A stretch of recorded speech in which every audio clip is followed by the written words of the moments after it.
They're not calling it the Black Billowing Cloud anymore. What are they calling it? The Airborne Toxic Event.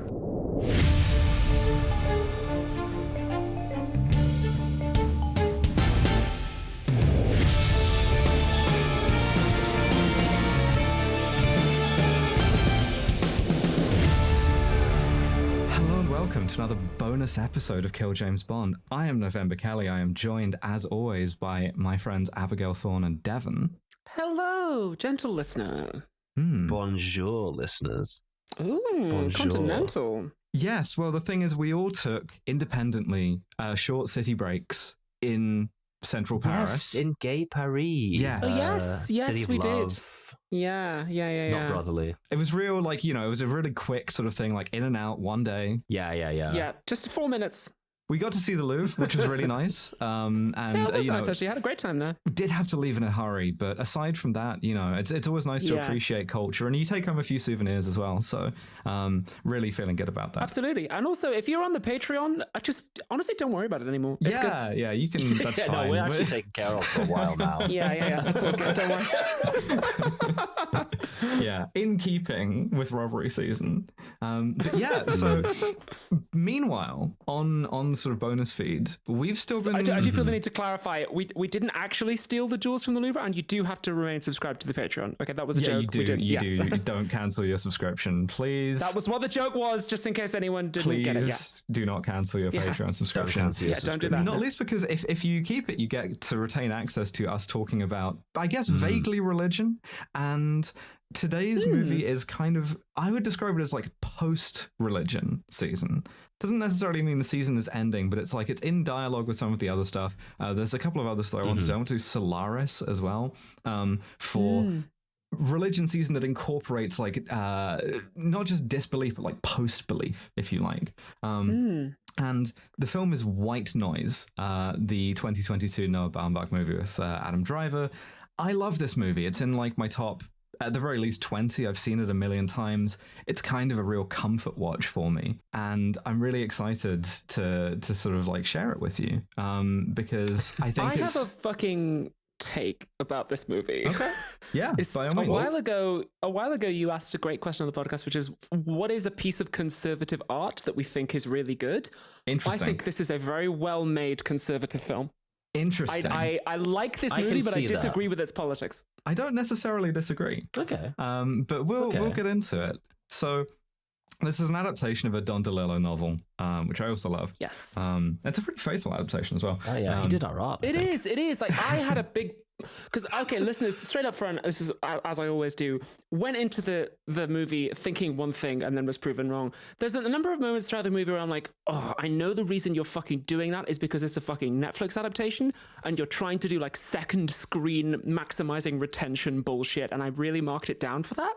And then after I watched the film, went away and looked at it, I was like, oh no, the novel does just do that. It does. It does. Novel restates things. Yeah, it clearly. does. This is a real kind of like Apple product, despite being Netflix, in the sense that it's not of the genre of Netflix stuff. Even a couple of years later, where it's like you have to have the characters narrate what they're doing because people are going to be watching it on their phones. This was one of the kind of like awards bait sort of things that they produced, in the same way that Apple makes movies to get Apple executives to go to the Oscars. Yeah. This movie is like, they have the characters repeat what's going on because that's the point of the movie. They're trying to do something with that. White Noise. But so we begin with a lecture about car crashes, and yes, we're being told, as we're shown this sort of compilation reel of filmic car crashes, that the car crash, as a distinctly American film technique, is something that is not dispiriting, is not in itself sort of violent beyond a surface level, but what it is a kind of secular optimism, right? It's described as having a wonderful brimming spirit of innocence and fun as we're sort of looking at the cars being thrown down cliffs and exploding and so on. Yeah, very specifically, we're told to look past the violence to see the sense of innocence and fun. It's a high-spirited moment. It's fun. Like, forget about the violence. Just enjoy things smashing into each other, you know? And this lecture is being delivered by Don Cheadle. Yes. Who is fucking great in this movie. He is. Okay. Guy I love to see hugely. College professor at the college on the hill, which is sort of like any number of sort of American institutions. Yeah. This is what your conservative uncle thinks that liberal arts colleges are like, basically, throughout this. Kind of, because this movie, it does have a sort of a satire on academia, one which I think is sort of largely earned, and it's not an unaffectionate one. Because this is a film studies course, but we go from there to sort of the first day of classes, right? And this sort of ritual, the entrance of the station wagons, right? This is before SUVs sort of conquered everything. Yeah, it's 1974. Yes, back when your parents would drop you off to college in the station wagon, in the like estate car, and all of these would sort of parade bumper to bumper around this roundabout with parents dropping off their kids. And this is a kind of like, it's a yearly ritual. It marks the start of the academic year. And there's something, again, it's like secular optimism again. And we see Adam Driver, Jack Gladney, watching this from his office and sort of like with some evident pleasure. Yeah. He's a very big deal on campus. He's Beanock, big name on campus. He's a lecturer in Hitler studies. Yes. This is the first academia joke. He's Mr. Hitler studies, too. Yes. Yeah. Oh, he invented the field of Hitler studies. He's the foremost Hitlerologist. Other than Hitler, he's contributed the most to the field. Well, in the novel, he says that he invented Hitler studies in 1968, in that sort of like very troubled American year. He pitched a Hitler studies program to the sort of to the dean, who immediately sees the kind of the potential returns in this. And Hitler studies, as we'll see, it's not history exactly. It's not psychology exactly either. It's a celebrity branded course in which the celebrity is Hitler. And will this have sort of like useful, impactful things to tell us? Well, we'll see. But it's in itself a sort of joke at the expense of the kind of commercializing instinct. Come and develop a parasocial relationship with the Führer. Well, quite, you know? Yeah. But so he goes home to his wife. Look past the violence. Yeah. He goes home to his wife, Babette, who is disappointed to have missed this kind of station wagon ritual. And they talk about how the parents looked this year.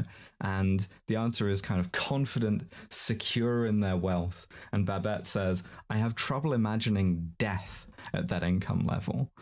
To which Jack responds, maybe there is no death. Maybe it's just documents changing hands. You know, you're sort of like window into the life of the upper class, sort of the upper bourgeois, which Jack isn't quite.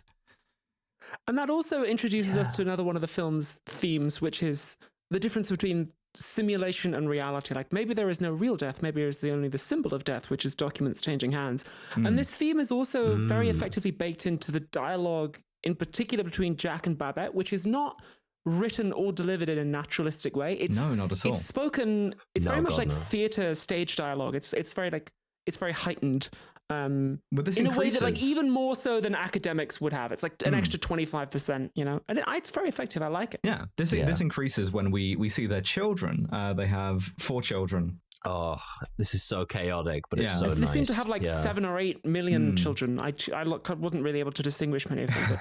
Family life at the Gladneys is this sort of constant mix of very pat, very portentous crosstalk and nonsense and half-remembered, half-informed sort of facts and horoscopes, right? If we think about what white noise is, it's a signal that has equal intensity at every frequency, right? And so everything is equally important, and it's sort of like it just buries itself into this completely flat, overwhelming noise, right? So that's why we call it noise. It's because it's as distinct from a signal, right? You can kind of it obscures a signal. There's no kind of meaningful information being exchanged, although there's a lot of talking. And so the children are talking about sort of like facts, trivia. Babette is reading horoscopes, and it all just kind of blends into this kind of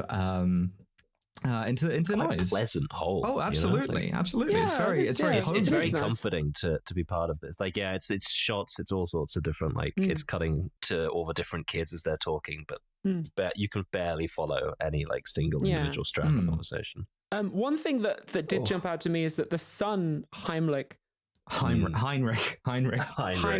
me. Heinrich, he's invented a maneuver. The son, Heinrich, is playing a mass murderer in prison at chess, like via the post. Yes. So again, there's like a look past the violence. Like, we're playing a fun game here. Yeah, you killed like 5, 6, 7, 8 people. Who knows? Like, it doesn't matter. Absolutely. So like 3 of them were cops. It doesn't matter. Like, whatever. Hey, it's sick, Devon. You stop right there. You know the drill at this stage. If you want to hear the rest of this episode of premium, high-quality, non-award-winning award-nominated podcasting, how about that? Then head on over to patreon.com/killjamesbond, all one word, and sign up today for as little as the price of a small tin of Nescafe Azera instant coffee per month. Although really, you should be boycotting Nestle.